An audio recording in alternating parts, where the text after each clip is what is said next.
تو جب تک روئیں دھوئیں گے نہیں، جیسے مولانا عمران صاحب نے کہا تکلفاً رونا دھونا کریں، تو بھئی تکلفاً رونے والی شکل بنا لیں، رونے جیسا منہ ہی بنا لو، اگر ہے آنسو خفا اس کی رحمت کو تو بخشش کا بہانہ چاہیے۔ حضرت عمر رضی اللہ تعالیٰ عنہ پر موقوف حدیث ہے یا قول ہے کہ ان لم تبکو فتباکو، رونا نہ آئے رونے جیسی شکل و صورت بنا لو۔ اللہ کو اس پہ بھی ترس آ جاتے ہیں۔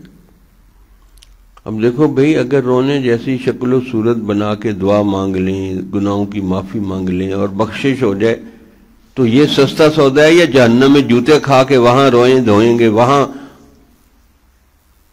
جہنم میں جانا ضروری ہے؟ تو یہاں رو لیں دھو لیں، اللہ کو منا لیں۔ تو اس لیے یہ رونا دھونا ضروری ہے، اس کے بغیر گزارا نہیں ہوتا۔